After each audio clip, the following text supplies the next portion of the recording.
Welcome to a new episode of the ITU Journal webinar series, where you can find insights and forward-looking research on future and evolving technologies.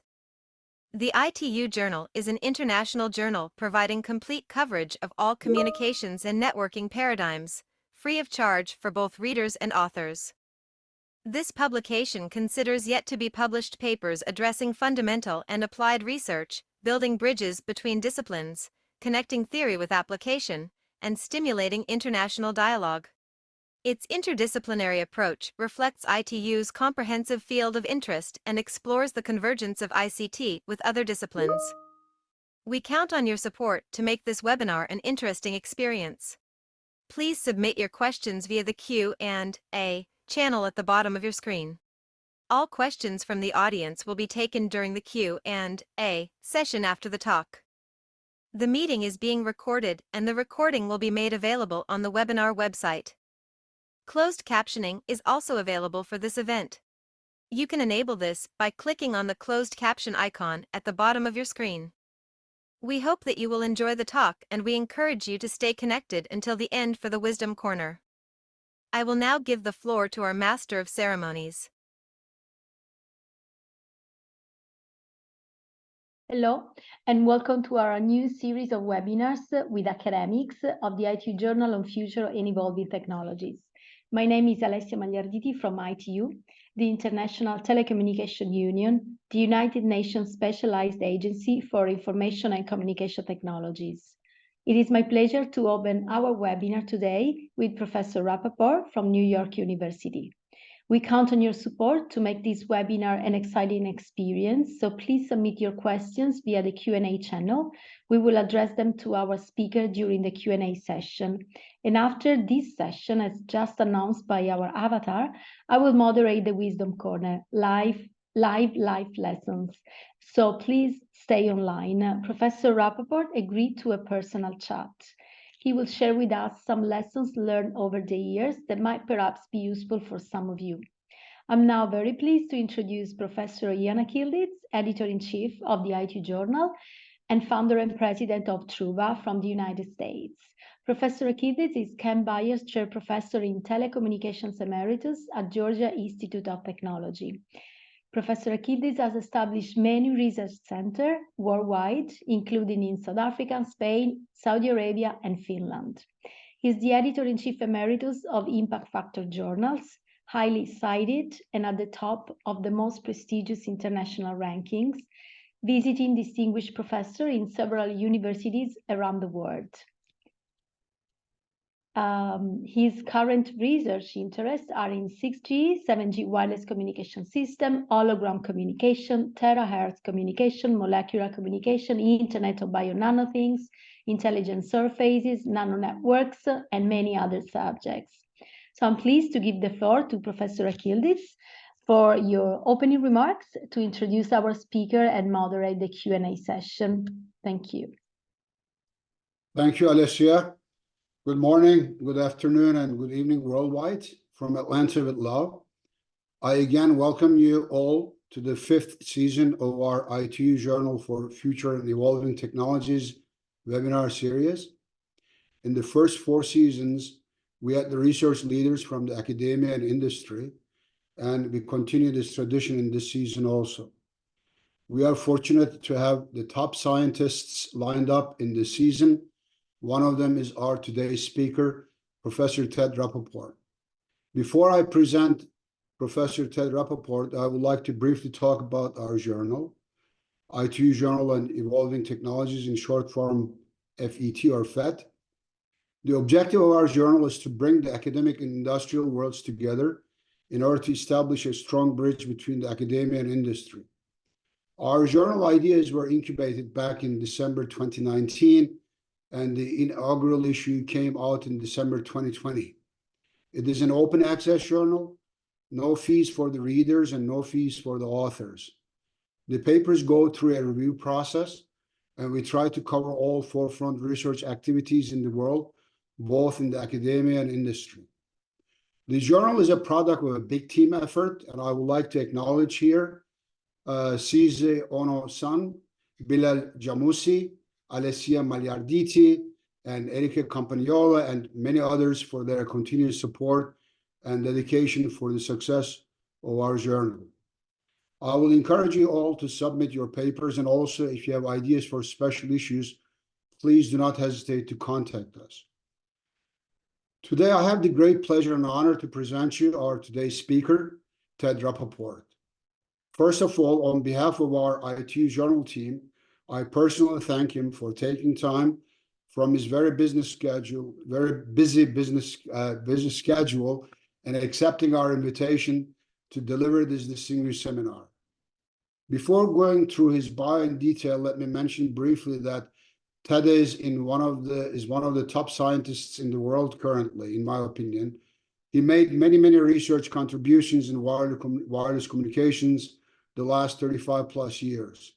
He's a role model for many engineers and researchers, a stellar career, and we expect that he will continue his outstanding contributions for many years to come.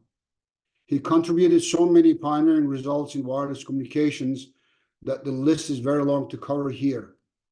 On a personal note, Ted I met more than 30 plus years ago. We both served on the board of the Wireless Communication Center of the Purdue University in the 90s. We used to meet each other much more often in those years than the last 10 years. Currently, Ted is the David Lee and Ernst Weber Professor in Electrical and Computer Engineering at the Tandon School of Engineering at New York University, and is a professor in the NYU Courant Computer Science Department and NYU Grossman School of Medicine. He founded the NYU Wireless Research Center in 2012 and the Wireless Research Centers at the University of Texas, Austin, WNCG, and Virginia Tech, MPRG, earlier in his career. In particular, he put, again, in my opinion, especially Virginia Tech Wireless Center on the map in the telecom research world in the 80s and 90s. Ted has authored or co-authored widely used textbooks on wireless communications, millimeter wave communications, smart antennas, and simulation. And again, my personal note, his textbook from the 90s became a classic in wireless communication area, and many universities, including mine, have been using it as a textbook. He has provided fundamental knowledge for wireless system design and radio propagation channels used to create the IEEE 802.11 Wi-Fi standard, the first used US digital TDMA and CDMA standards, the first public Wi-Fi hotspots, and has led the world to adopt millimeter wave and sub-terahertz frequencies for 5G, 6G, and beyond. His work influenced the Federal Communications Commission, in short form FCC, to open up the world's first mobile telephone spectrum in the millimeter wave bands in 2014 and 2016 as part of the FCC Spectrum Frontiers ruling. And he again led the FCC to open up spectrum in the sub-terahertz bands above 95 gigahertz with the FCC Spectrum Horizons ruling in 2018 and 2019. Not only academic career, but he also founded 2 startup companies that were sold to publicly traded companies, TSR Technologies Incorporated, which pioneered software-defined radios for cell phone and paging over-the-air intercept, and the first emergency 911 E911 cell phone position location system. And the second company, Wireless Valley Communications Incorporated, a leader in site-specific wireless deployment, and was an advisor to Straight Path Communications, which sold 5G millimeter wave spectrum to Verizon. Ted has many awards and recognitions, too many to list them here. Just to name few, he is a licensed professional engineer and is in the Wireless Hall of Fame, a member of the U.S. National Academy of Engineering, a fellow of the U.S. National Academy of Inventors, a life member of the American Radio Relay League, and he's also a member of, fellow IEEE, etc. Right? So he has many IEEE awards. We don't mention here now. And his ham radio call sign, in case you want to contact him, is N9NB. Without further ado, again, let us express our sincerest thanks to Ted for accepting our invitation and giving this webinar. Now I wish you all an enjoyable and productive time with my dear friend Ted. Thank you again, Ted. Hi, Ian. Hello, and thank you very much for that very kind introduction. And I do miss seeing you over the years. We used to see each other a lot more. Thank you very much, Ian, for having me. It's a honor and a privilege to be with you and with ITU. And it was wonderful to see Ono-san just before your kind introduction. Hello, Seizo-san. It's great to have you here. Thanks for leading the ITU efforts as you do as the director. And also, Alessia, thank you for the invitation. It's a pleasure to be here. Thank you, Ian, for the wonderful introduction. It's great to be here, and I'm excited to present today a new figure of merit, a new analysis tool that I believe will be very powerful for our entire field, not just communications, but also the computing field. And it centers around the idea of how do we, in a unified way, as an engineering community, quantify, compare, and model the wasted power in any cascade. And I want to underscore that this is a very general theory. It's a theory that I've been working on for about 15 years. And it's been about 3 generations of students that have been working on this approach to try to model and to build a unifying figure of merit that all of us in engineering can use to try to describe, model, compare, and analyze the amount of wasted power in any cascade. So let me go ahead and move the slide and just show you. This is a rather old graphic, and my student who's been working with me on it, Mingjun Ying. Mingjun's a very ambitious young PhD student. He's helped me with this talk, and he's making this part of his master's thesis. He's the 3rd generation of student to take this up. So this is an older graphic, but it shows you just how rapidly the demand for energy will be based on the ICT field, information computing technology. And this shows 20% of the world's power will be consumed by communications. But this is before the AI ML craze, which took a hold a year or 2 ago. So I expect this 20% number may be low. And there's a fascinating article that just came out a few months ago in Scientific American, which talks about the huge power demand of AI ML in all areas of computing and communications. So understanding the power efficiency, not just of any communications system, a cascade from source to sink, but any computing system, any data center, understanding the amount of power consumed is going to be critical to our field. And as I've been saying for the last couple of years, I believe this area of sustainability in the wireless and wired and computing networks are going to take center stage. So what I'm presenting today is a unifying analysis method. It's a technique, and it's called the waste factor or the waste figure if you use dB. And as you're going to see in this talk, it's very much analogous to what Harold Friis came up with in the 1940s to describe noise figure or noise factor. While Harold Friis 80 years ago was studying a way to model and analyze and provide a unifying metric for understanding additive noise, this talk will provide, really for the first time, a very clear and very careful tutorial on how to apply the waste factor or the waste figure, which is, I believe, the first unifying metric for understanding wasted power in a cascade. So instead of worrying about additive noise, we're worried about additive power consumption along a cascade.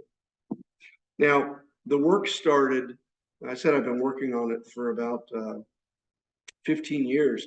Back in 2010, I had a really terrific student named James Murdoch.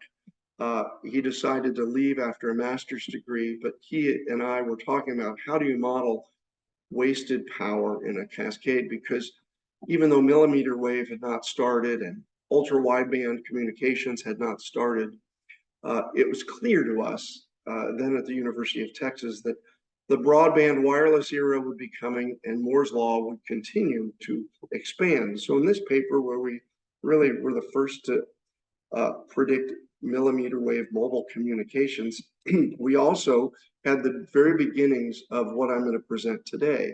And James Murdoch worked on this as part of his master's thesis at the University of Texas. We wrote a paper a couple of years later, which tried to put together a lot of the salient features that I'm going to talk about. But admittedly, when you're a master's student, you don't have a lot of time. And so a lot of the mathematics, a lot of the key fundamentals were not fully baked. We had not really thought clearly or introduced it to industry, and had not really started to realize the potential of having a unifying metric or a key performance indicator, a KPI that everyone could use. It was a little still hard to access. And this paper, if you read it, has close to 100 equations, and a lot of the salient features weren't boiled down for ease of understanding. Fast forward to a couple of years ago, December 2022, Ojas Kanheri and Pankar Shakyar and Hitesh Potter were the second generations of students to work on this power efficiency metric, which eventually became the waste factor.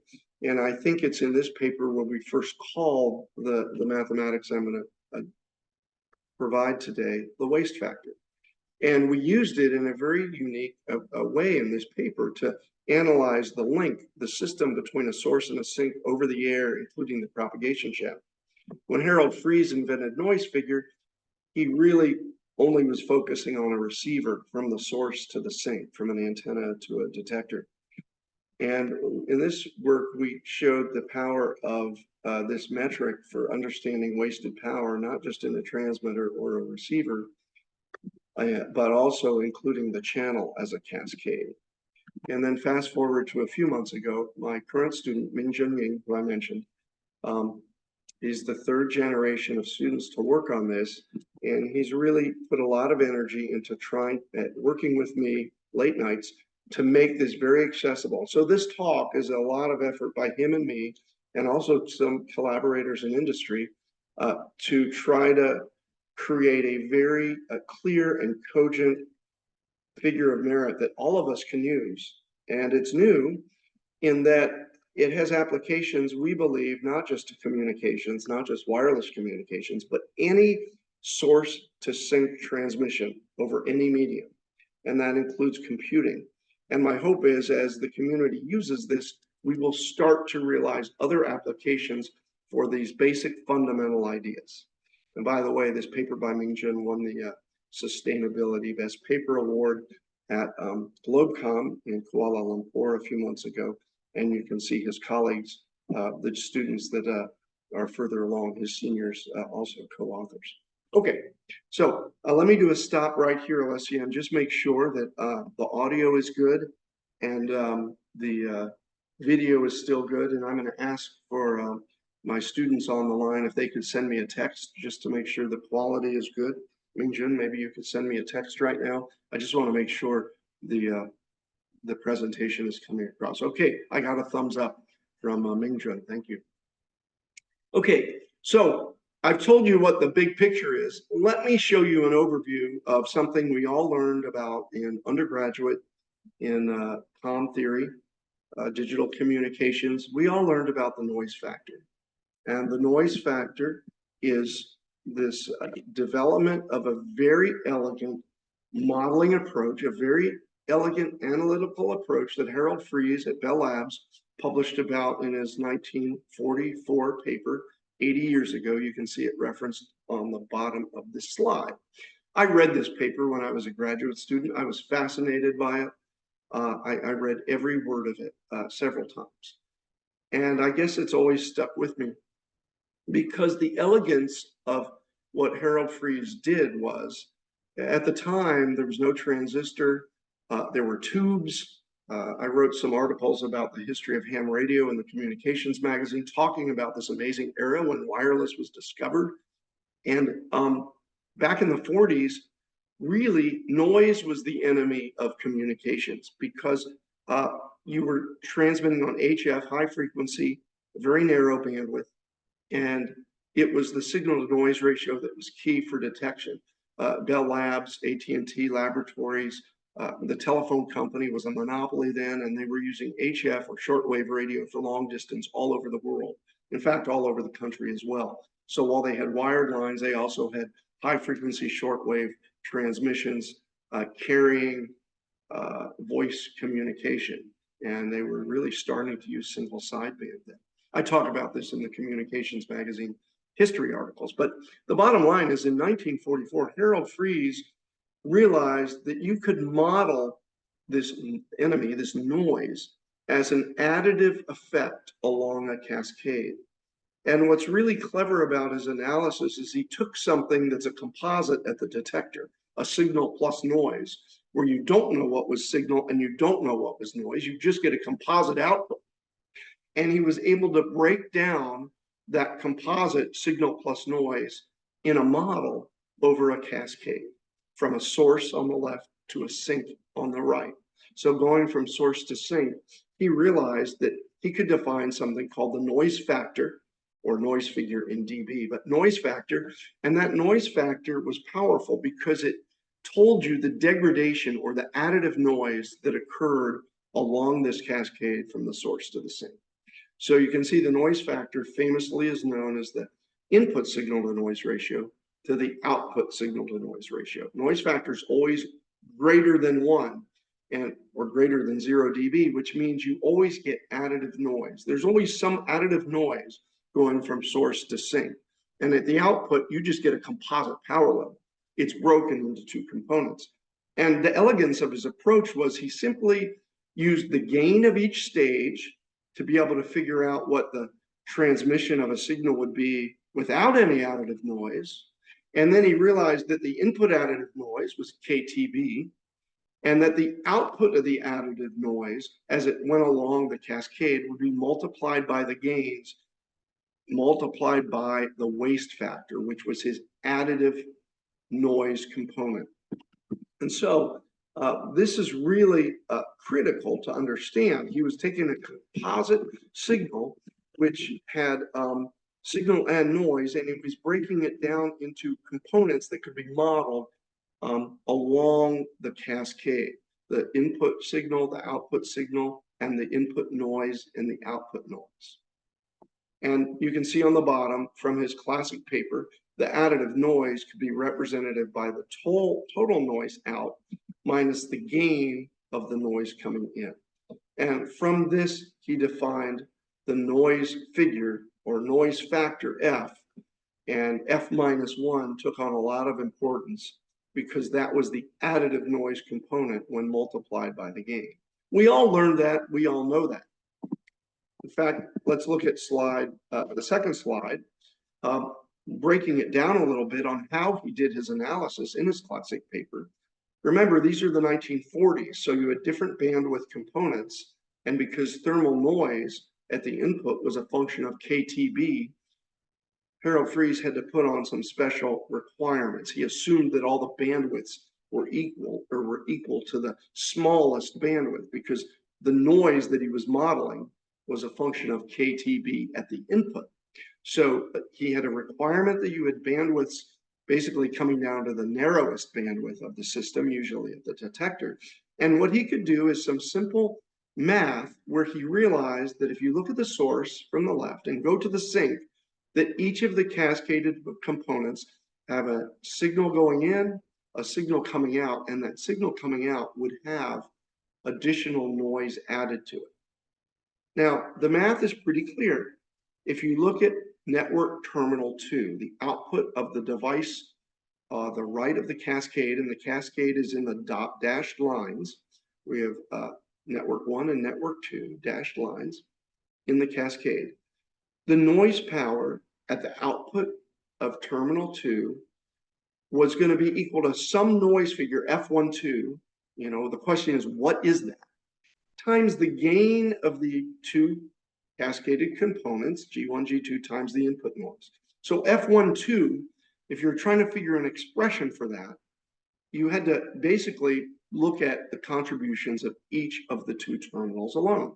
Well, let's look at the noise power at the output of network 1.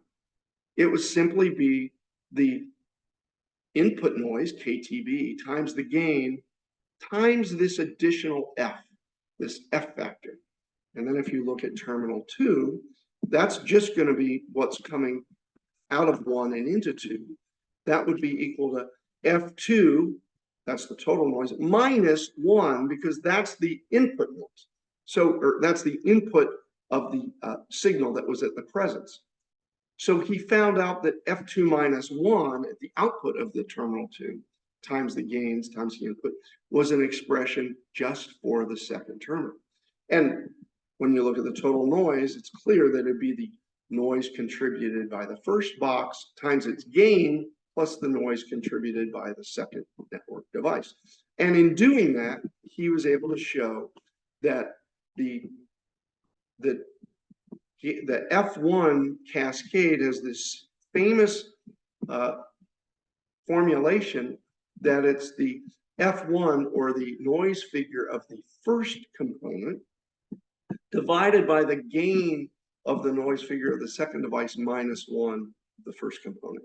And so this noise factor of a cascade was famously computed up in equation A. You can see that F12 in equation A on the slide would have to be F1 plus F2 minus 1 over G1.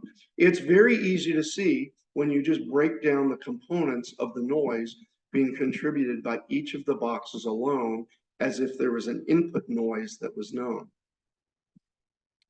And then once you had all this done, Harold Friis realized that voila, you have this famous noise factor that we all use and know in communications, where the noise factor of a cascade is equal to the noise factor of the first device on the left, closest to the source, plus the additional components with the gains being cascade.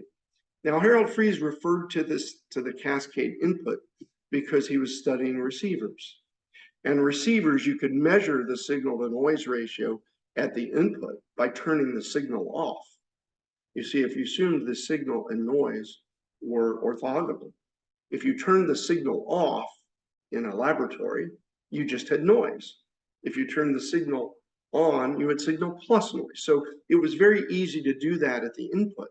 All the cascaded systems were then modeled to get to the output. That's why Harold Friis referred it to the input. And noise figure, of course, is 10 log in dB. Now, I want to give the overview of the waste factor, which is derived virtually the same way. But unlike Harold Friis, where he had different bandwidths at issue because the input source was a noise source, we have two separate power components that we care about. Instead of signal and noise, which are composite, we have the power that's carried in a cascade, which is your desired signal power, and then you have all the other power that's consumed by that device that doesn't get passed on from the one stage to the next. So while Harold Friis was dealing with signal and noise in a composite of what came out, we are now going to deal with the problem of a cascaded system where you have a known output signal power that's desired, and then you have wasted power, or power that's not used to carry the signal, that's the additional power being consumed. So we're now going to turn the problem on its head from signal to noise, going from input to output, to how much power is wasted from the input to the output, where we're going to define wasted power as all that power consumed by a cascade that doesn't get delivered in terms of power at the output of useful signal. In other words, waste factor is going to define all the power not carried through the cascade, but which is consumed to deliver the message from source to sink. So in a big picture, waste factor is the power consumed of a cascade divided by the power of the signal at the output. And the denominator can either be written as power in the signal at the output or as the input signal to the cascade times the gain of the system. There's a remarkable analogy because the gains of the two models, Harold Friis noise factor and our waste factor, really just rely on the gain and the powers in and the powers out. Harold Friis was looking at the powers with signal noise. We're looking at the powers in of useful signal and then considering the total other power that get wasted or is not used in carrying information from the source to the sink. And just like Harold Friis had a few key equations, we're going to use gain between each cascaded device or system, which is simply the power out over power in, and then efficiency. A lot of circuit designers use efficiency. It's simply the power out of a device divided by the total power consumed. And that power consumed is the superposition of the power coming out plus the power that's not in the signal coming out. So you can see if you have a perfectly efficient device, all the output signal power is the power being consumed. There's no waste in that device. And then the key to our analysis is you define W, the waste factor, as 1 over the efficiency, 1 over eta. So W is going to be the non-signal part of a device plus the output signal, the useful output signal, divided by P out. When you do this, you get exactly a similar result as noise figure, but now instead of additive power, we can look at wasted power. And wasted power is simply going to be W, the waste factor, P out, minus the gain of the P in. And I'm going to go through this derivation carefully now in the rest of the talk and show you how we can use it. Now let me pause and see how we're doing, how the audio is. Is everything clear? Yes, continue, please, Ted. Great, thanks, Ian. Okay, so when you look at waste factor this way, just like Harold Friis derived the power of the signal and the power of the noise, we can do similarly. Look at the power consumed at the output of network 2, it's P out. And if we have each device having a gain and a waste factor value, the power consumed is simply going to be the waste factor W12, and we want to know what that is, just like Harold Friis wanted to know what a cascaded noise factor was. We want to know what a cascaded waste factor is. Well, it's going to be related to the P out. And by the way, just like Harold Friis could easily measure input signal noise ratio, we can easily measure the total power consumed by the whole system. So we're going to want to refer to the output because we can measure a whole system in the laboratory. We can take a power supply, measure the volts and current, and figure out the power consumed of a whole cascade at the output. So following the same approach as Friis, when you isolate the additive power wasted in each of these network components, what you see is you get virtually the same mathematics. And you also have the result that if you isolate the network 2 only, the waste factor times the output power minus the useful input power to that, that's going to be additive waste. It's going to be added power. And the network 1 only power consumption is simply going to be W1, the waste factor of the input, minus what the input was. So, or minus input 2. P in 2 is the same as P out 1. So you can see on the consumed power on network 1, it's going to be the waste factor of 1 times its output signal, which is P in 2, minus P in 1. When you combine these, what you see is you get identical mathematics. The waste factor of the cascade is that W12 going in equation A is W2 plus W1 minus 1 over G2. The only difference here is, unlike Harold Friis, who's referring to the input, notice here we have W2 is isolated without a gain, and it's all the gain stages earlier at the source that divide the waste factor of the previous devices.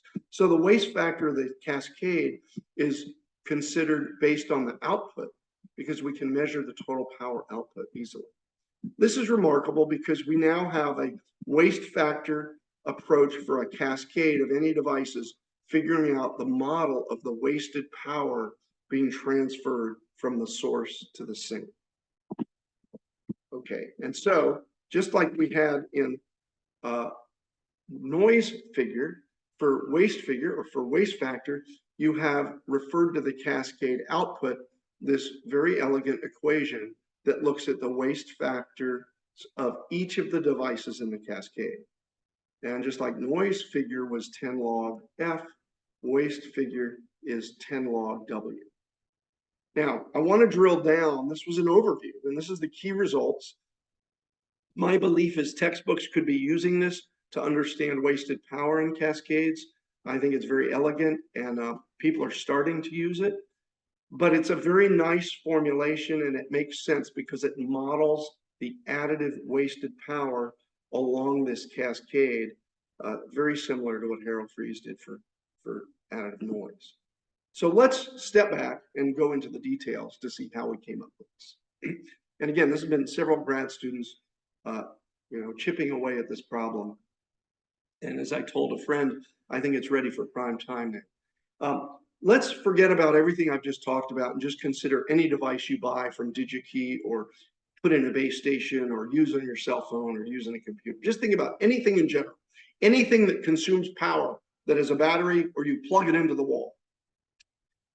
That device, whatever it is, whatever its form factor, computer, communications, appliance, it consumes power.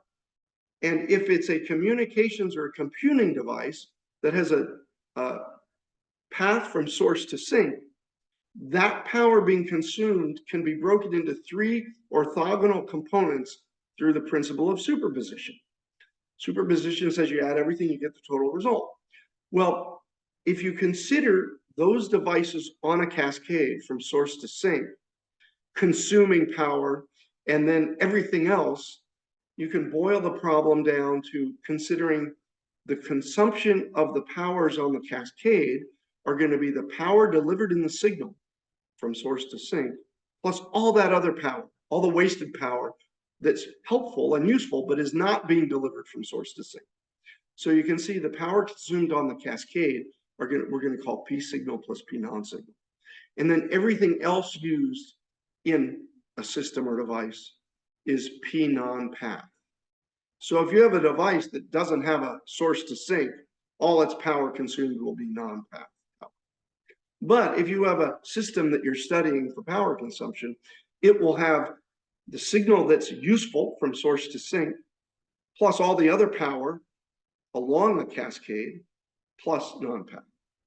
So that's a fundamental idea that we started with, and James Murdoch put that together back in 2011. And once you do that and you break down the powers, we can start to hone in on the P signal plus P non-signal power, which of course relates to efficiency. Efficiency is directly related to the P signal plus P non-signal. P signal is going to be the power that's delivered to the output of the device or the cascade. It's carried along from source to sink, oftentimes amplified or mixed to a different frequency. But the power signal is that power, useful power delivered that's desired. And then P non-signal is going to be all the other signal that are not useful for carrying from source to sink, but they're on the cascade. So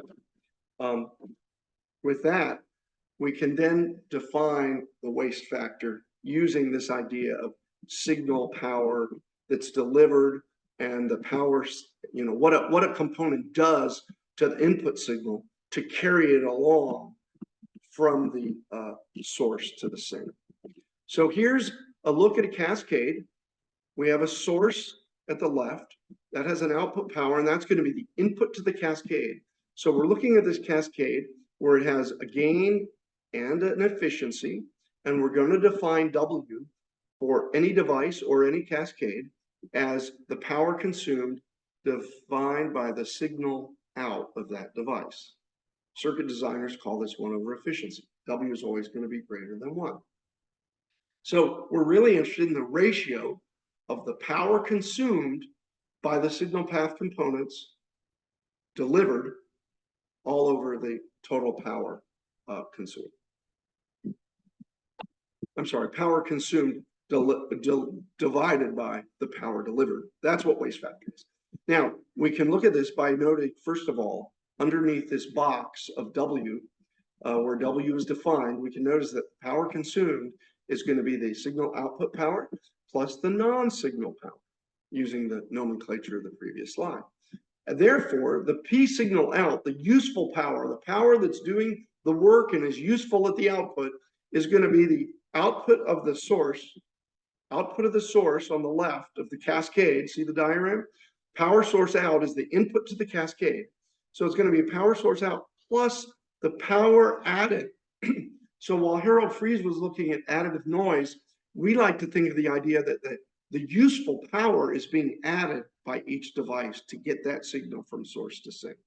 When you do this, you see that the total power consumed on a cascade is the output of the source, that is the input power, plus the additive power in the cascade, plus all the non-signal power consumed by that device.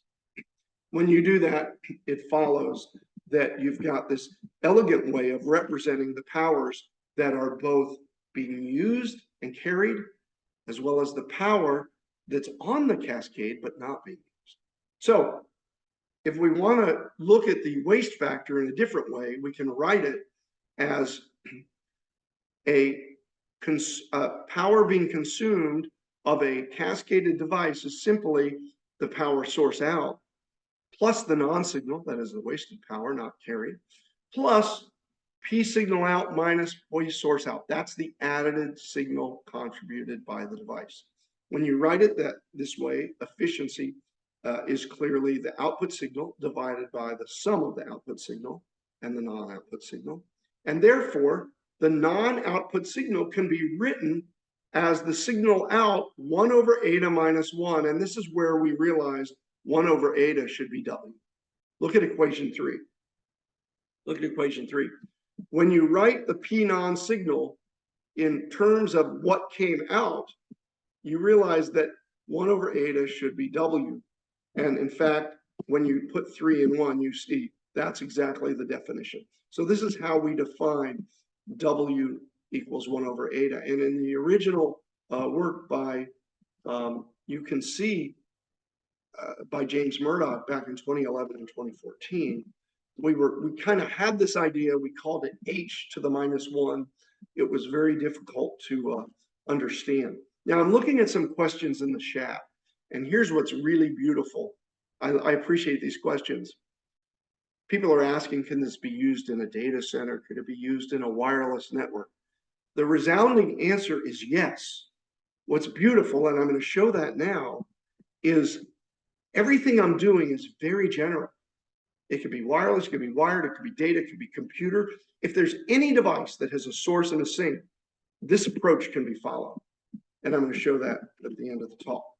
So to wrap up this definition of waste factor, you can see from the definition of the cascade that W is going to be equal to the sum of the cascaded devices where W is defined for each component. And you can see that Wn, the component closest to the sink, does not have the gain factor. And it's all the gain factors earlier that come in. So while when you look at this, you realize that W, and let me go back to the previous slide, W is defined here is 1 over eta and 1 over the efficiency for any device. The efficiency at most is going to be 1, and efficiency is always going to be less than 1. So W is always going to be 1 or greater. And what's nice about this formulation is this cascaded result. That when you define W as 1 over the efficiency of each component, all you need are the gains and the efficiency of each component to break down or to model the total power of any device as the useful power being carried versus the non-useful or wasted. I call it wasted. Maybe wasted is a harsh term because let's face it, amplifiers need biasing circuits to work. So it's not wasted in the sense that we couldn't live without it. It's wasted in that it's not power being carried from source to sink. And that's the bottom line, what we're trying to do. We're trying to get a framework that everyone can use as a key performance indicator or a figure of merit that we can put on data sheets and understand when we're just looking at a cascade, how power efficient is it? And we're going to learn there's some wonderful things that teach us about how to design systems, just like Harold Friis taught us how to design low noise systems. We're going to see how to design power efficient systems. Okay, so by the way, you could also refer this to the input. I've written it towards the output because it's easy to measure the total power consumed at an output, and it's easy to measure the total signal out at an input. You use a watt meter and you measure the whole power consumption of the whole system. That's why we're referring it to the output. We could also refer to the input as shown here, simply using the waste factor of the system, but output makes more sense for what we're trying to do, studying the total power consumption. So let me look at the bottom equation on this slide to wrap up and show you that the power consumed of any system with a source and a sink can be written as the measured output power, the signal out of that cascade, times its system waste factor. And then you add up all the non-path components, the oscillators, the heat sinks, the display. So the power consumed of any device using this framework can be the signal path components, that is the cascade, which has a waste factor as defined here, times the output signal power, plus all the non-path components that are contributing power. So what about amplifiers or modulation states that change over time? Well, just like Harold Friis identified that you could do a time average noise figure or noise factor, we can do a time averaged waste factor, where you average over the observation interval and the different states. This can be a discrete integration over different states where different devices have different waste factors to come up with an average, or it can be integrated over time. The bottom line is you need this particularly for amplifiers or phased arrays or parallel paths, which sometimes get turned on and sometimes get turned off. So if you have a static or quiescent power, when a state is off, you could treat that static power of a component as a non-signal power, that is a wasted power. It's not carrying energy if it's turned off, but it's still consuming power. So, in this way, W is never less than 1. We're always considering a W of 1 or greater for components along the path. Someone's asked an interesting question: can W be less than 1? The answer is no. W has always got to be greater than 1, but there can be components with gain, and we're going to see how the gain impacts noise factor, waste factor, and waste figure. It's a good question. Can W be less than 1? In our framework, it cannot.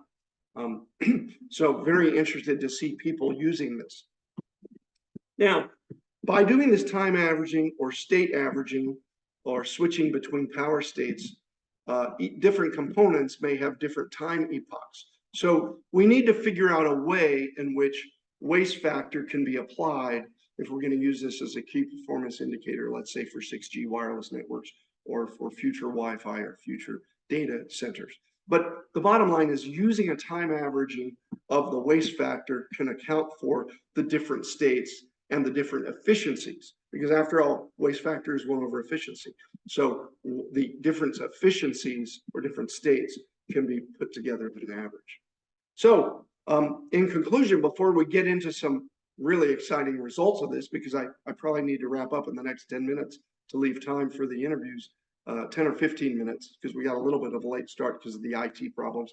But 1944, Harold Friis introduced a figure of merit to quantify the additive noise, the noise in a cascade. He referred to it to the input because it was very easy to measure signal to noise at the input of a cascade.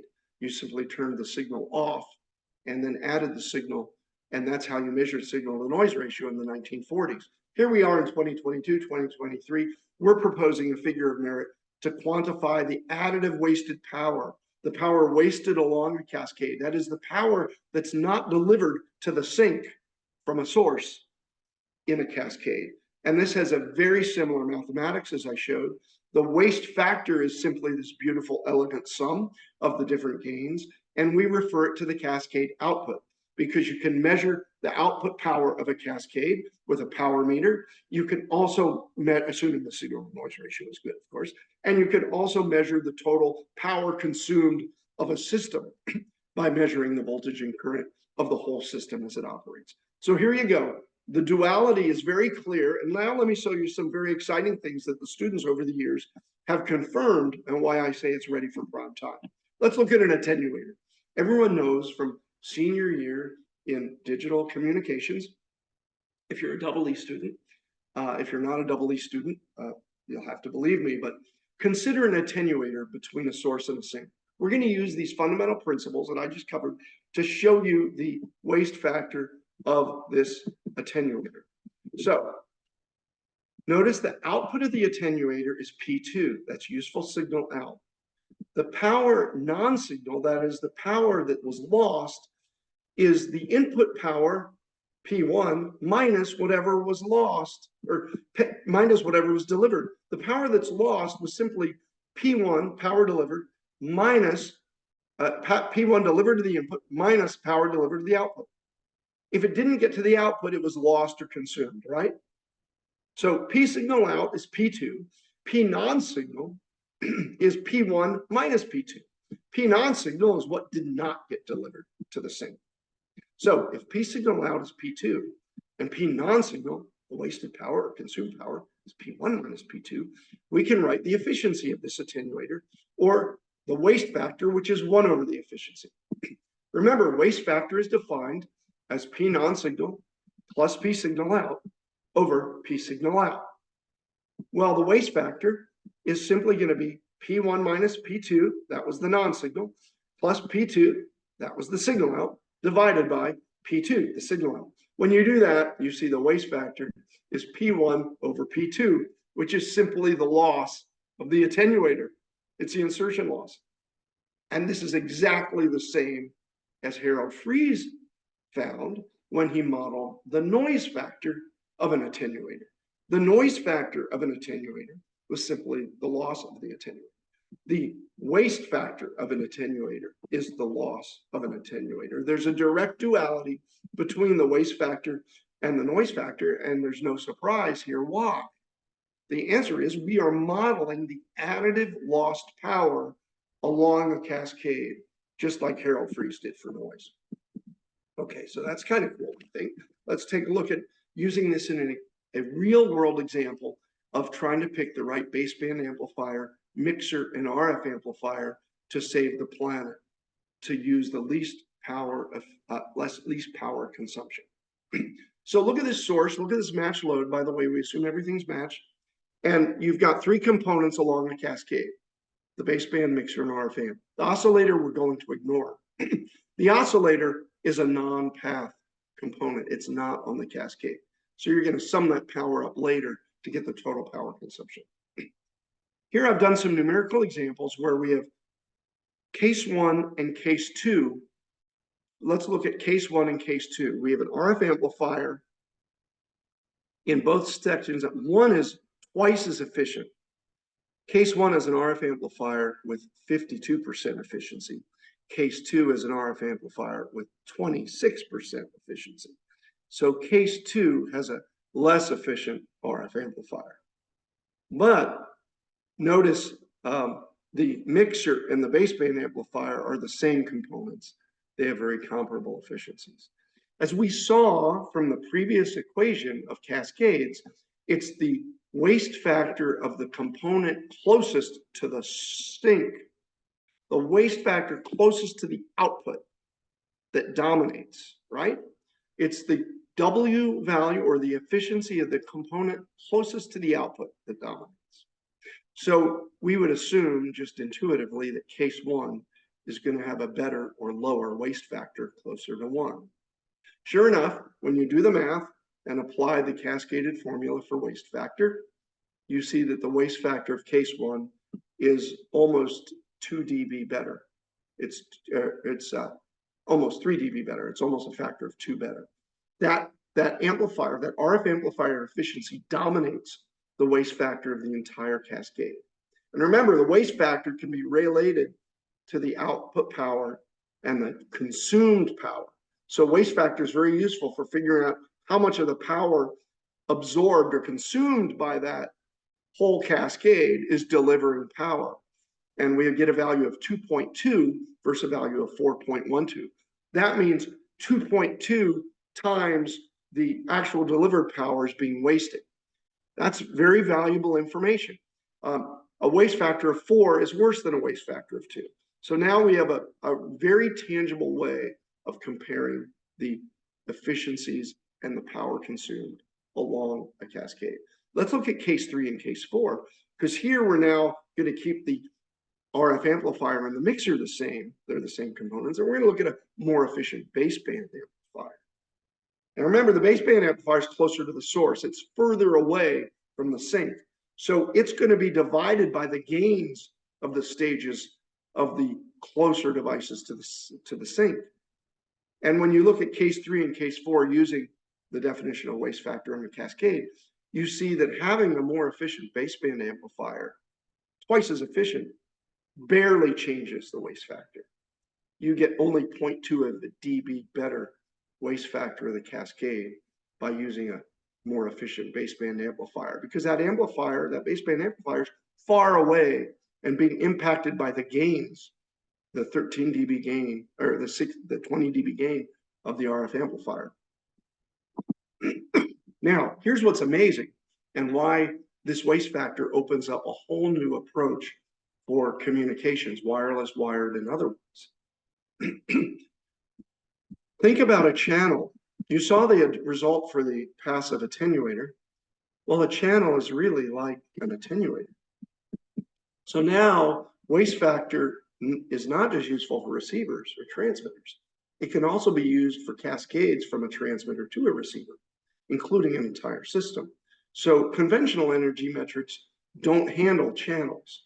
W now offers exactly the same framework, not just for transmitters and receivers or circuits, but also complete links that go from a transmitter to receiver, because we could treat the wireless or wired channel as simply a lossy device. In fact, look at this diagram. Consider TX, a box on the left. Consider the channel, a box in the middle, a cascaded box in the middle that's passive, and then you have a receiver. So let's look at the channel and define the P signal out of the channel. If P1 is the transmit power and P2 is the receiver power into the receiver, notice that the output power of the channel is P2, and the non-signal power, that is the power wasted in the channel that didn't get to the receiver, is simply the transmit power P1 minus the stuff that got to the receiver. So P non-signal is P1 minus P2.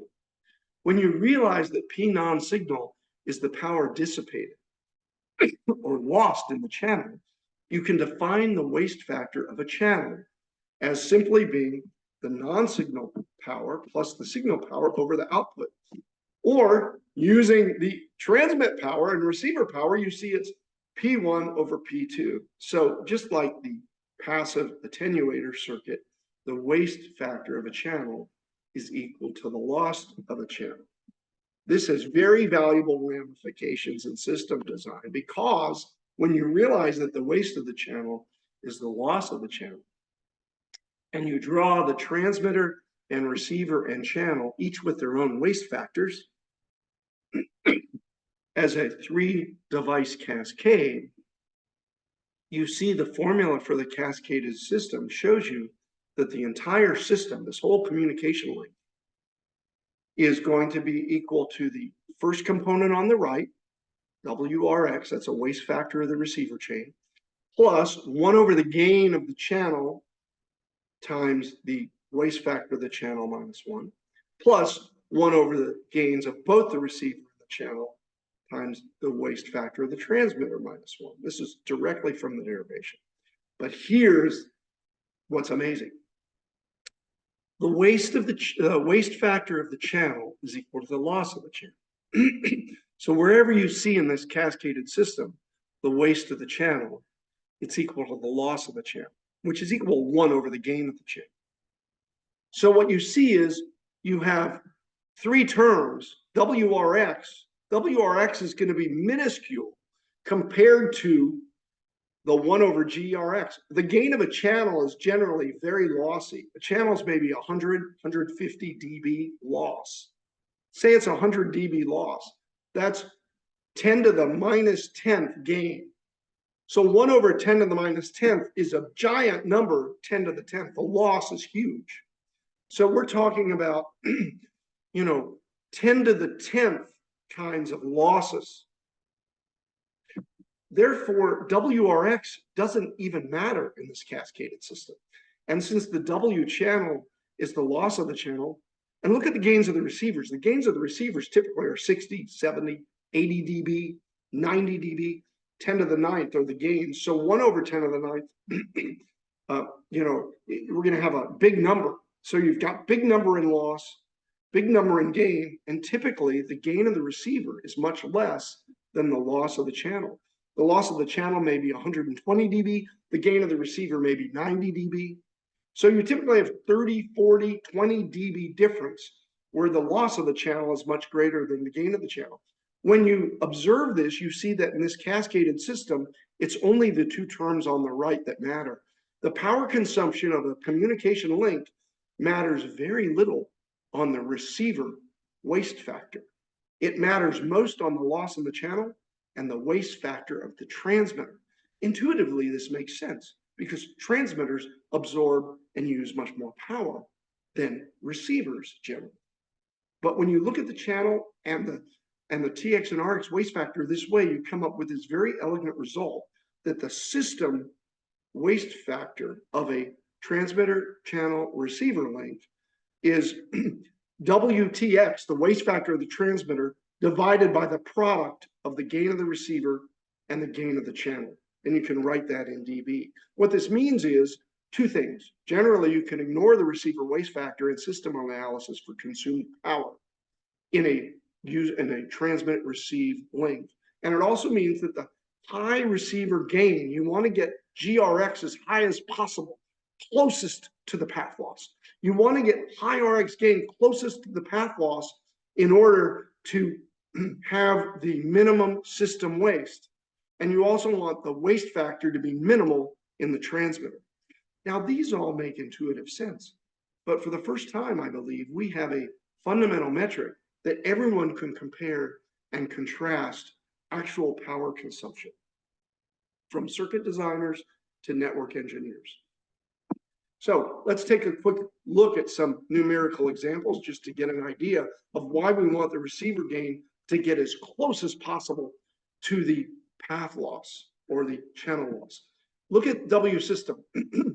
Remember, WRX is going to be minuscule in this top equation. So W channel is like 1 over the channel gain. It's the loss. It's W channel is the loss, it's 1 over channel gain. So these two terms are going to dominate. It's really fascinating to see a number of points that we get. By the way, it makes sense that, and by the way, all this feeds to the intuition of the whole wireless industry going to smaller and smaller cells. Smaller cells, smaller transmitter power, smaller coverage area, less channel loss. And so on a system level, like over a square kilometer, we now can use this theory to determine the total power consumption of large base stations for small cells. And that's what we did in the December 2022 Wireless Communications magazine. We looked at 140 gigahertz for 28 gigahertz. And you see that the energy per bit's actually more efficient with a smaller cell, higher frequency, wider bandwidth. Anyway, I'm getting ahead of myself.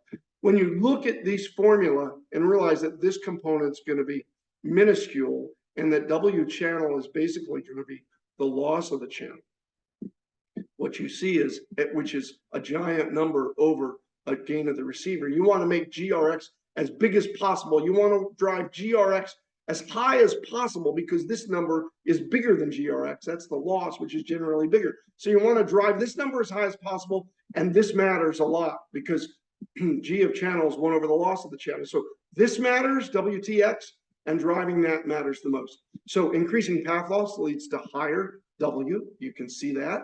So path loss hurts us. We waste a lot of power in the resistor, which is called the channel. Makes sense.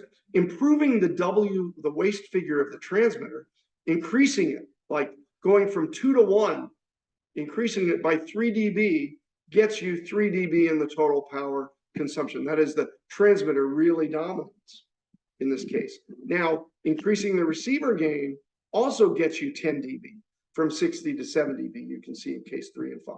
So the bottom line is we can use this not just in circuit design, not just in system design, but in mobile communications or wired channels with loss to figure out how best to conserve power over the entire link. Okay, so now I want to show you in summary some key fundamental observations, and then I'll wrap up. Since a low noise amplifier and noise factor is usually the first amplification stage at the source or the antenna, Harold Friis figured out the noise figure dominates. The noise figure of the LNA dominates the whole noise figure. And then subsequent components closer to the sink contribute additive noise inversely proportional to the cumulative gains of those devices. That's what the noise figure derivation of 80 years ago shows us. And clearly, a low noise figure for the low noise amplifier is essential for maintaining a high signal to noise ratio throughout the entire signal chain, all the way to the output. Well, in waste factor, we can realize that in a receiver, the ADC, the analog to digital converter, is usually the last stage closest to the signal sink. Remember, it's the stage closest to the signal sink that's going to matter. So the ADC is going to dominate the total system waste figure in a receiver. Subsequent components closer to the source on a receiver contribute wasted power inversely proportional to the cumulative gain of those devices. And then finally, as I just showed, when a channel loss is greater than the receiver gain, that's typical, channel loss is going to dominate the system waste factor of the link. Increasing the receiver and transmitter efficiency is going to overcome the power lost. Now, we can apply this not just for communications, we could look at data centers, and I want to wrap up with this. One of the most widely used data center energy efficiency metrics is called PUE, power usage effectiveness. It's in the literature. Data center, look at this, and by the way, you can see how data centers use power. They use a lot of power in the server and storage, 26%. Cooling, 50% of power is wasted in cooling, 3% in lighting, 11% in power conversion. Network hardware, where you're actually communicating from a source to a sink, is 10%. I mean, this is pretty fascinating. So we need to break down the power and really get to these data centers because they're huge consumers, as the Scientific American article that I cited in the first slide shows. So let's look at the IT energy and the auxiliary energy over IT energy. That's the definition of the PUE used by data centers. If we recast those powers into signal power and non-signal power, or information power plus non-information power, and if we define efficiency of a data center as the power in the information, that is the information carried out of the data center, divided by all the power in that information signal plus the non-info, if we define ADA that way, we can start rewriting this power user efficiency equation. In fact, what's interesting about this is, I love this. When you look at the non-information power, which will not be the firewall, the switch, or the router, and you call that the signal power, so all the other power, and then if you look at power auxiliary and you define the auxiliary power as non-path on a cascade, that is, we're not going to consider cooling, we're not going to consider lighting, we're going to treat those as non-path. If you just focus on the non-info and info and look at the efficiency, you get a startling result. And that is, you can recast the power consumed just along the cascade as the auxiliary power divided by the total info power times W. That's the power consumed. And you can break it into information plus non-information. I don't think the data center community knows this. If they do, I'd like them to tell me about it. But the bottom line is, when you define the waste factor as 1 over the efficiency, you now have a waste factor for a data center that allows the data center engineer to break down the power being used where they can focus on making cooling and lighting, that is the auxiliary power, efficient on its own right, and then making the cascade power more efficient. And so when you do this, we found, and this is the paper that won the prize in the sustainability at GlobeCom, when you look at two data centers as they exist today, there are two data centers that might have identical PUEs as the industry does it now, 1.833. They consume different powers in their wasted auxiliary, that is the non-path, and they consume different powers in the info and the non-info. So they might have the same PUE, which is a data center metric for efficiency. But when you use the waste factor, what you realize is, in fact, they don't have the same power efficiency in transmitting the information. It turns out data center is more energy efficient due to its lower waste factor. It has data center A, even though it's bigger, it consumes more kilowatts, more power. It's actually more efficient when using the waste factor definition. And remember, here we're defining waste factor to include the auxiliary or the non-path power. So here we've expanded the waste factor from the earlier definition to just break down powers into those which carry information and those which don't. So let me wrap up with the idea of energy efficiency. I've given you waste factor, which can be used to quantify the power consumed along a cascade. And then you have all the other stuff that contributes to wasted power that's not on the cascade. There's a theory, and people have been using this idea of energy efficiency, which is just bits per joules consumed. In the literature, it's called energy efficiency. We want to call it consumption efficiency factor because energy efficiency can be misleading. Energy efficiency, look, you got a numerator, which is the data rate. That changes with time. You got a denominator, power consumed. That changes with time in a different way. They're independent numerators and denominators. You don't have control of them as an engineer. But what we can say is, if we know the power consumed using waste factor, then we at least get control of the denominator. So I want to move away from using that term energy efficiency because I think just like the power user efficiency, it doesn't get to a fine enough detail about what power is being used for what. Here's an example that one of our colleagues at a major telecom equipment maker, Huawei, is contributing. And we're giving a tutorial at WCNC with my colleagues at Huawei in Italy. What you can see is here, the conventional metric for energy. If you just ask the industry, a wireless engineer, it's measured in bits per joule, just like I define consumption efficiency factor. But it can lead to misleading outcomes. Look at these different base stations measuring volume of data per day, gigabits per day, kilowatt hours per day. If you just look at statistics in a cellular network, looking at data rate in the numerator and energy consumption in the denominator, it's very misleading. Different download levels, different data rates, different peak rates. You might think it's better to go from a 5G site to a 4G site based on these particular values. But the fact is, unless you really understand the time-varying nature and define it, say, over specific networking loading situations, for example, data volume per time per square kilometer or square volume if you're in a building, then you have the result, which I think gives more meaning. So just be careful about this. So let me just wrap up by saying that AI and ML is big. I think we can optimizing using these models of waste factor and consumption efficiency factor.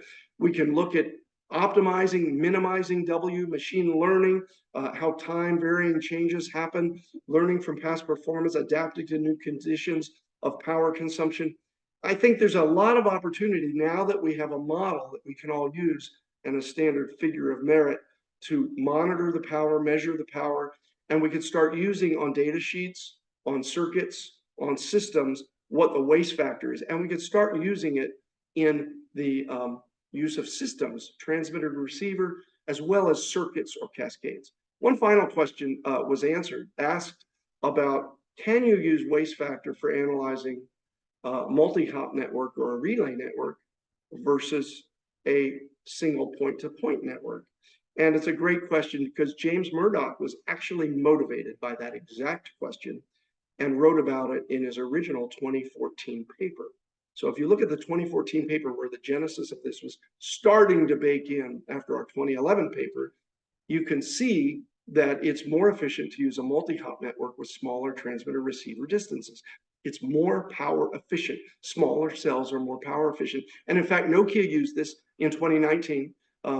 Yun Xiaozing used it in a work to study a UAV with a transmitter up in the air, a 2018-2019 paper, and found out that it's better to use a relay than a full base station on an aerial transmitter. So there's a lot of application and there's a lot to learn. Anyway, conclusions. W offers a standard figure of merit for evaluating power efficiency over all cascades. It's fundamental characteristic of any device or system from a source to a sink. It's analogous to the noise factor. And all you need are the gains and the efficiencies. I think we can use W, the waste factor or waste figure, and consumption efficiency factor for green designs. Interesting to see it applied to data centers. And I'm hoping that this can benefit the community of communications and computer engineers. We need a greener planet. We need metrics that can be used. There are a lot of future applications. I'll be talking more about this at the WCNC tutorial in April in Dubai. And with that, I want to thank all of you. I want to thank Ono-san and Ian and Alessia and my graduate students and my industrial affiliates who have made this work possible. Thank you. Thank you, Ted. Excellent talk. I have to inform the participants we started late. That's why we are about the time, but that's exactly almost 1 hour. So there are some questions. If you have more questions, please put that in the Q&A box. And although Ted answered some of these questions, but I will repeat and maybe clarify some of them here. Hisham asks about, can we apply the waste figure for wired networks in access, core networks, or data center networks? And Ted already mentioned that. But I want to add to it, to this question. You had always this noise factor. And as you know, when you have wireless systems compared to the wired, so the noise factors are almost negligible. So how much will it change, especially in these wired networks, also for data center networks, as you? Yeah, well, for noise figure, generally noise figure's been most useful for understanding the signal noise ratio in a receiver cascade. So we don't really consider channels and very rarely consider transmitters in terms of generating noise. I mean, it's done, but generally it's for receivers. The noise is really a signal to noise ratio issue. The waste factor or waste figure uses the same mathematical idea instead of additive noise being additive power wasted. And in that regard, it allows waste factor or waste figure to be used in any source to sink application, including a channel, wired or wireless. Now, we saw how a wireless channel has huge losses, but you could still use the exact same theory over a fiber optic cable or a copper cable with much less loss. The formulation applies completely to any source to sink. I agree. But that's what I mean with the noise effects will be much less in fiber optic connections. That's why. But right. The formula definitely hold. I have no question about that. So now next question is by Fitsum. I think it's a Nick. Is waste factor applicable in wireless channel? You also mentioned these many times, but especially in reconfigurable intelligent surfaces, assisted communications. Absolutely. And that's a great application. I'm very excited for the research community to start using this in reflective intelligent surfaces, in repeaters. You know, I mean, this is new. People haven't been using it. It's like Harold Friis in 1944. I think this could be a great figure of merit because it allows engineers to start using a common currency to talk about power efficiency. And it's very clearly on the cascade. I wonder if other researchers can take these ideas to look at the off cascade approach or the data storage approach. You know, if the data center has this glaring opening by trying to look at the information flow versus the non-information flow, it seems like we could apply this to many different areas. So I'm excited about what could be used. Of course. And Tolga is asking, can waste factor W be less than 1 if the device is generating energy? Well, it's a definition of, it's 1 over efficiency. So can efficiency be greater than 1? No. So in this formulation, W is always greater than or equal to 1. If W is 1, it's having all the output power be equal to the power consumed by that device. So there's not a way to have more output power than there is consumed power for that device, unless there's a nuclear reactor in there that's creating more power than what's being applied in. So the answer is no. W is always greater than or equal to 1 because W is always 1 over the efficiency. Tolga is also asking again, you answered this, but I'm asking again, plus I will ask a question in addition to this. Can wireless multi-hop transmission be better than single hop in terms of waste factor? Right, I mentioned that. That's how James Murdoch actually started to apply his work in 2014 in our JSAC paper that I mentioned early on. Yes, absolutely, you can figure out the efficiencies of a multi-hop versus a single link. And it turns out multi-hops are more power efficient when you have a particular coverage distance. There's actually an expression, an analytical expression you can derive using the waste factor that shows when multi-hop is more power efficient over overall consumed power than a single link. In fact, that's one of the beauties of this theory. We now have an analytical tool that allows us to do analysis, theoretical analysis for systems like that. And I mentioned how Nokia in 2018 or 2019 used waste factor or waste figure to figure out that it's more power efficient to use a bent pipe repeater rather than a whole base station up in the air to cover mobile cellular from a UAV. Actually, I have a similar question to this. Suppose you have a multi-hop ad hoc network, like the nodes are arbitrarily distributed because your model has this single path transmission, what I saw. So now, as you know, the signals can be in different directions, right? Yes. So can your model be expanded or utilized for that type of networks? It's a great question, Ian. It's a great question. It shows your wisdom in the field. Absolutely. And Ming Jun's working on that right now. I saw his early results for a single to multiple and multiple to single path and how you would use waste factor to characterize that. It's a little tricky, but it turns out the same building blocks I outlined today can be used to create those multiple to one and one to multiple components. Here's one more question and idea. So when you look at the backscatter communication, if each device has that capability, then your formulas can also be modified and then show that backscatter communication may help further to reduce those W's. Please This is a great application. This is a perfect application for waste factor because each channel, each backscatter is a passive channel. We know the gain of it, right? You can model it. You can model the power needed to provide the links, the capture. So absolutely, this is where I think when people start to realize that it's a fundamental idea, it's really not a hard idea. It's taken a long time to get the math really complete so that it's very accessible. But once you realize that waste factor is simply 1 over the efficiency, that is, it's the power consumed of whatever it is, divided by the power that's getting information over plus all the other power.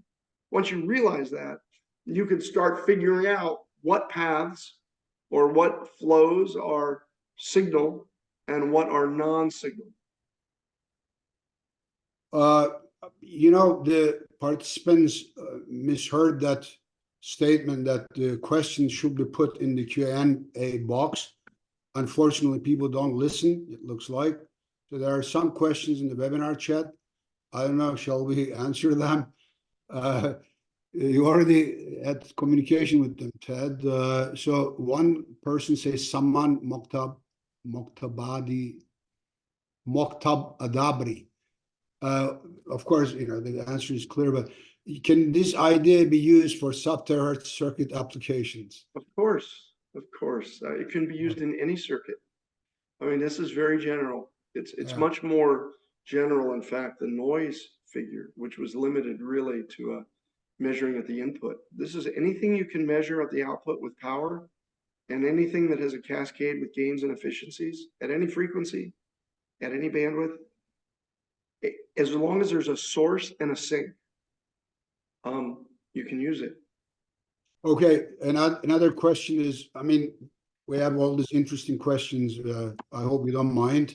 No. So, Faisal Ahmed is saying, it is interesting idea ways. I'm working with passive optical imaging. I'm thinking to use it as figure of merit in contrast to active approach. Additionally, can be used in joint sensing communication optical wireless? Absolutely. No, I think the domains in which this can be used are vast. Whenever there's a source and a sink, and whenever you care about knowing if you have efficient power, this is a basic framework of defining a metric we can all use that defines wasted power versus delivered power versus consumed power. And the elegance is similar to the elegance of noise figure and noise factor, where you can cascade the systems over a linear system. We assume linearity. Although it's interesting, do we have to? I don't know. This is very new. So there's a lot of open areas for research, but it allows you to simply cascade the gains and the knowledge of the efficiencies or the waste factor of each device in a cascade. From that, we can now define total consumed power versus delivered useful signal power in any cascade in any domain. True. And David, two more questions. David LB is asking, would it be meaningful to account for thermal effects that may provoke cross effects between line-up building blocks?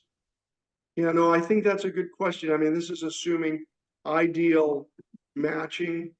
It's assuming, like Harold Friis did, we have maximum power transfer. But we're actually working on a paper along with the parallel to one devices on how you handle mismatch. So I think that's what he's asking about. How do you handle imperfections? And we're looking to model that. And that's been modeled in noise figure. So the same kind of mathematics can be used from the early work of noise figure to apply it to waste figure. And last question by Hesham. How much joules are used to transmit certain volume of data is not a good energy efficiency metric? Oh yeah, what I was trying to point out at the last part of the talk is the energy efficiency or consumption efficiency factor, as I like to call it, is measured as bits per second per joule. I mean, that's okay. It's bits per joule, quantity of information divided by energy. That energy efficiency metric is accurate by its units. But the point I was trying to make is it can often be misleading if you're not accounting for the time varying transmission of that information and the time varying energy used. That is, both the numerator and the denominator are generally often independent, or maybe they're dependent, but they're often time varying. So my point is if you're going to use the energy efficiency, or I like to call it the consumption efficiency factor, you need to make sure you're doing it over well-defined epochs, well-defined metrics that everyone can compare it to. And I gave, for example, in the talk, the data rate per time observation interval per square kilometer or cubic kilometer in a three-dimensional cell network. My point is you have to have well-defined epochs and averaging intervals in order to use the consumption efficiency factor, or in order to use energy efficiency. The units are right, but Okay. you need to make sure that games aren't played or observations aren't quantified with the boundaries of the observation interval. Fitsum is asking for the copy of the presentation. Let me announce that this talk is available, the taped, recorded talk is available on our journal website. Please go to ITU JFET, and you will find not only Ted's talk, but also the previous 4 seasons. And let me again express my sincere thanks to my dear friend Ted. As you can see, he lives through the research. Really, I mean, it's so, he's excited when he talks about his ideas. I love that after so many years, that he still enjoys the thrill of the research. Thank you again, Ted. And please do not leave, because that's the most important part.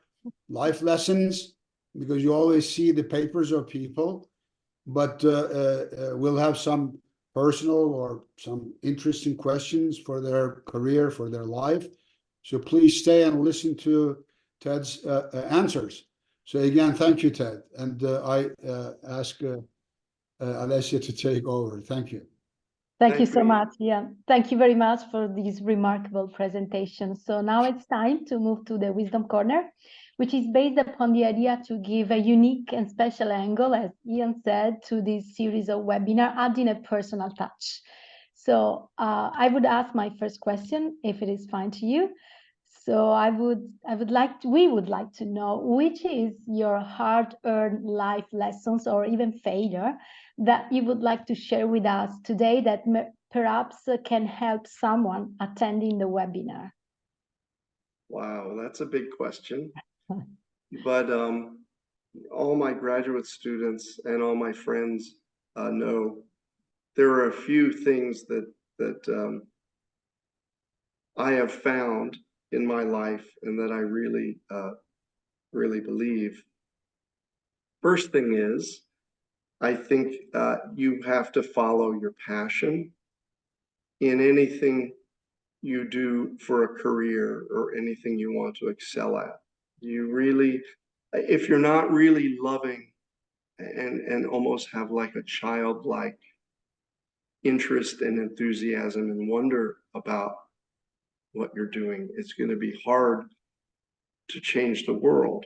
And I've been very blessed in my life to just love wireless from when I was 5 years old. And my grandfather showed me a shortwave radio. It captivated my life. And as I've written about in the IEEE Communications History series about amateur radio, there are a lot of very, very famous people who similarly changed the world, and they got into a hobby ham radio, or they got into what they love very early in life. So one thing is follow your passion. And if you're not really loving what you're doing, then it's okay to change. And I try to do that with my students.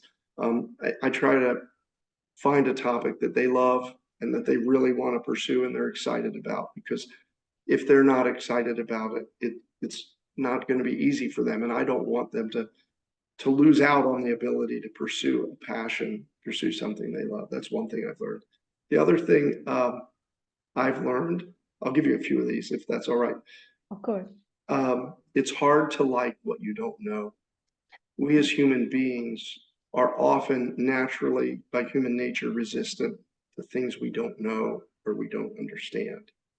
Because it's hard to like what you don't know, I believe it's important as a receiver to keep an open mind to get to know things that are new. Because if you don't know it, you can't like it, and then you can't learn. And if you're a transmitter trying to convince the world of new things, or trying to get your idea out, or trying to promote your students or your university, it's hard for people to like you if they don't know you. So I believe it's worthwhile getting to know people and being receptive to knowing people, because as humans, it's hard to like what we don't know. I've also found that this may seem silly, but I really believe anyone can bend the world. I believe anyone can bend the world if they have a childlike enthusiasm and passion and a good work ethic. that drives them. And if they get to know people and get to let people know what they're doing. A couple of other things are, I believe money is always the easy part.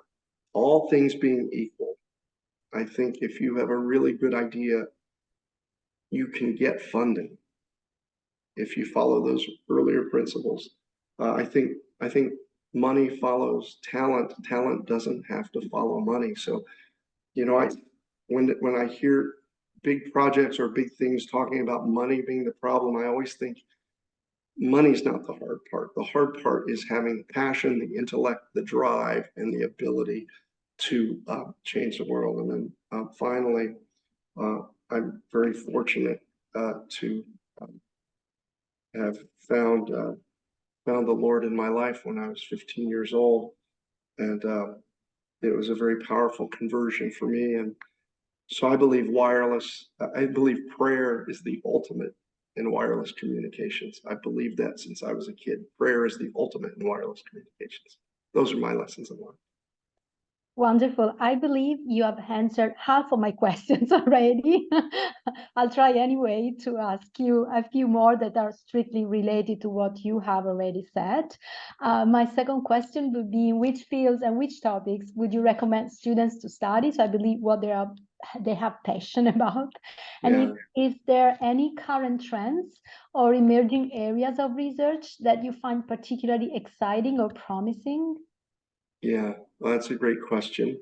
First of all, I would say don't be driven by an area, be driven by your passion and your natural interests and the things that you want to stay up late at night reading about and learning about.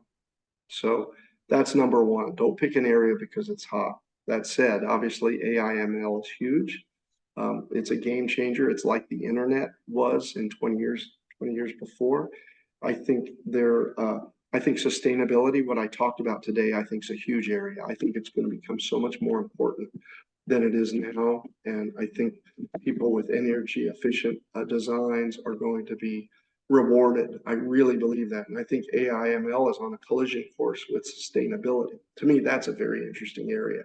How do you do sustainable AI? I don't think we're really looking at that yet. I think that's huge. There's so many exciting things in wireless. I do believe sub-terahertz will come. The academic community doesn't understand how successful millimeter wave has been. A lot of academics think that it's been slow, but it's actually growing very rapidly, and devices are in cell phones, and fixed wireless access is a big revenue generator for carriers. So I think moving up higher in frequency and bandwidth is a very interesting area. But I would say follow your passion, and you want to work on something that doesn't feel like work. I mean, I'll be honest, when I'm working with my grad students or talking to Ian at a conference or doing something like this, I don't view it as work. I love it. I mean, as Ian said, I love this stuff. And I think you find a lot of people who have made an impact are really driven by the passion of this discovery. So it doesn't matter what area you pick, I think. Just pick something that is exciting to you and that you wonder about and that other people are wondering about. And you can have a great field, great area. Very, very clear. Thanks. And is there any advice that you would give to young people interested in pursuing a career in academia or research? I don't know if there's any skills or qualities that you believe are essential for success in academia, in research. Yeah, well, I was very lucky. When I was a grad student at Purdue, there was a wonderful professor, John Lindenlaw, who gave a free course for students that wanted to be professors. It met every Thursday night, once a week for a few weeks. And what he taught us really helped me early in my career, and I still use it today. My students know I talk about this a lot. Any bit of work you do in your profession, if you can figure out how to maximize that work in other venues for other audiences to build your constituency, it's going to be time well spent. It makes you more power efficient, gives you a waste factor closer to 1. That is, the work you're doing is not being wasted.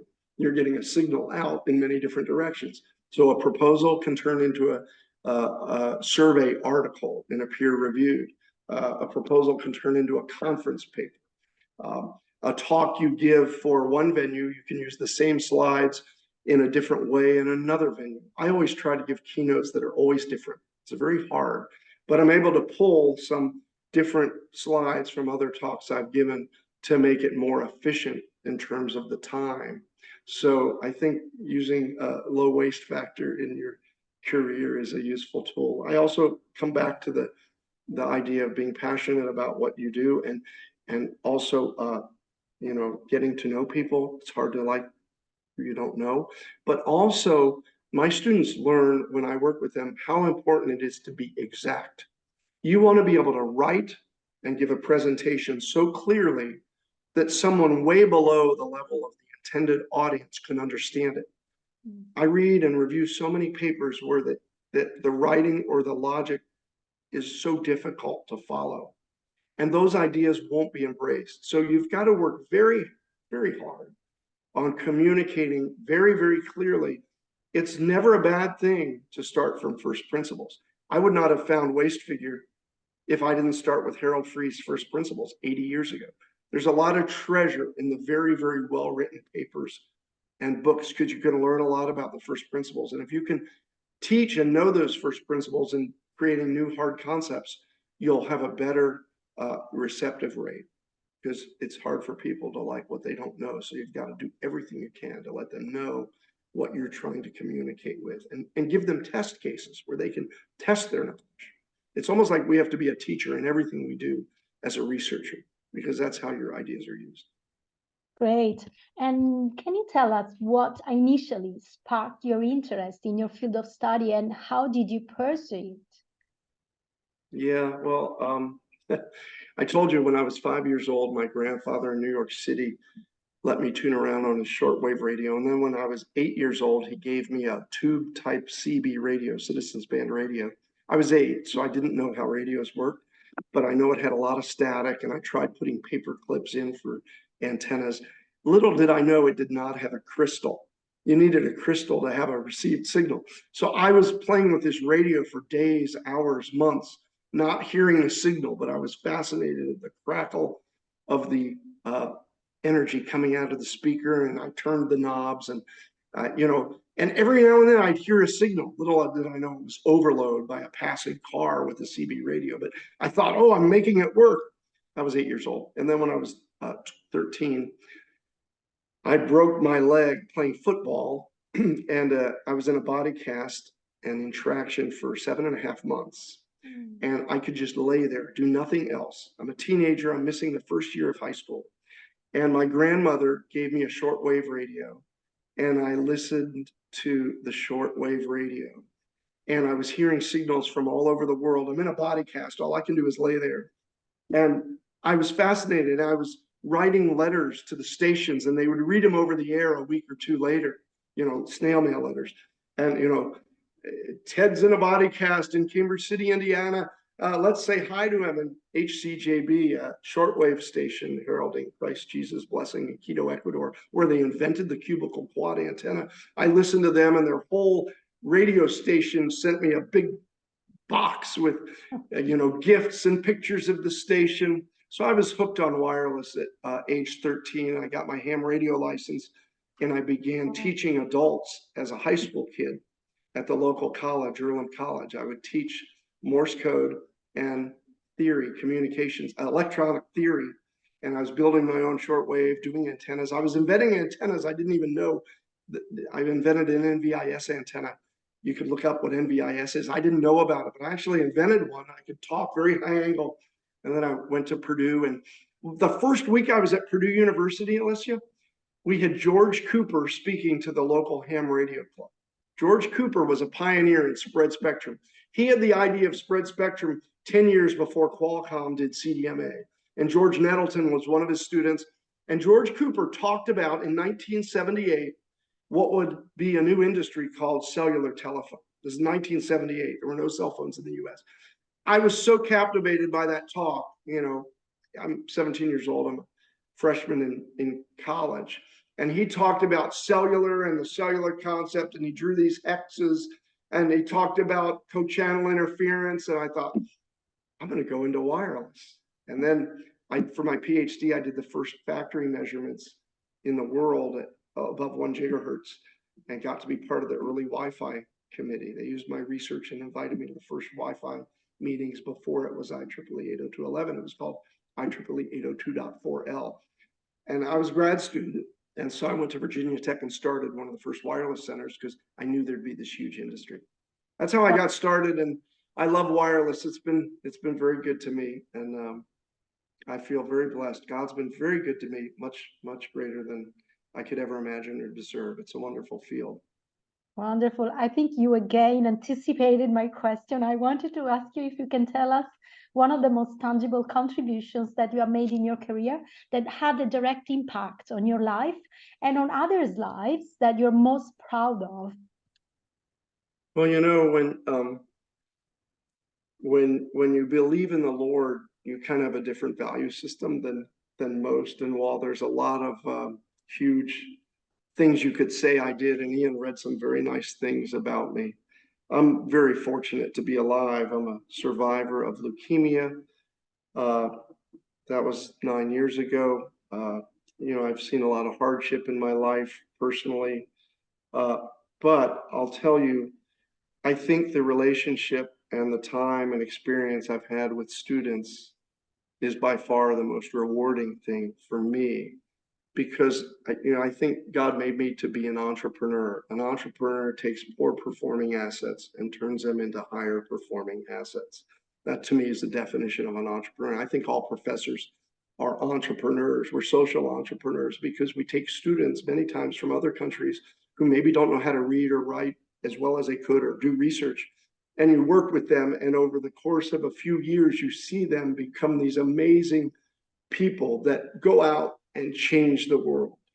And to me, that's so exciting. That's why I feel like I'm not at work. Working with Mingjun on this talk was so fun. The poor guy, Mingjun, was up till midnight getting every equation perfect for this talk. And I would pick on him on every equation. That needs to be this, and that. But you know, in 3 years, I told him, 3 years, you'll look back and you'll be doing this and you'll be off changing the world in 10 years.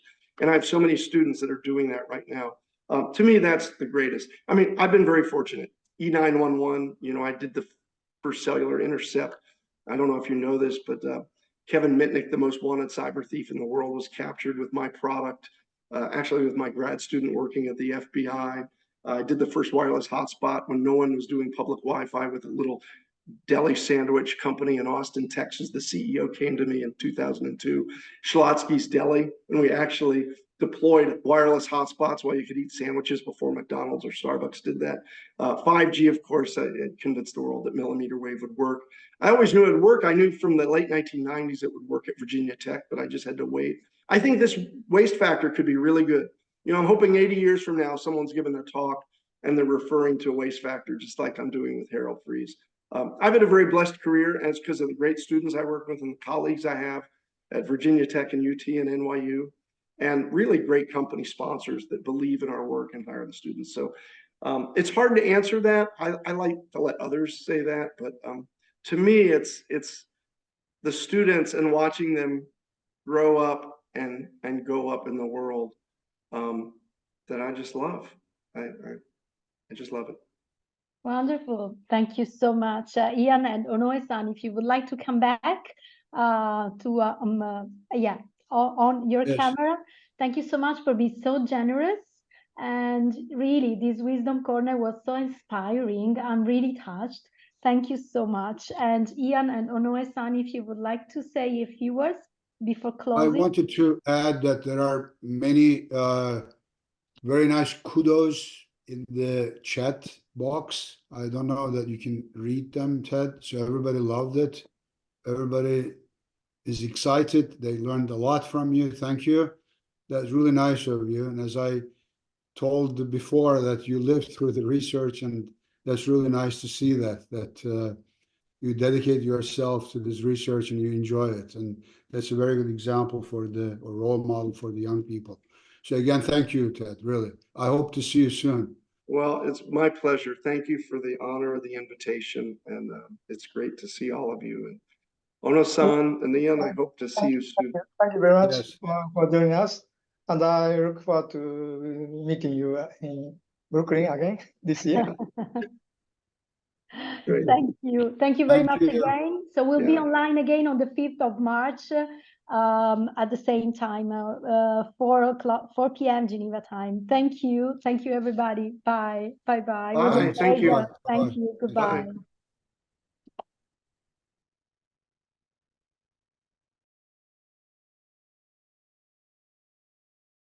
Bye.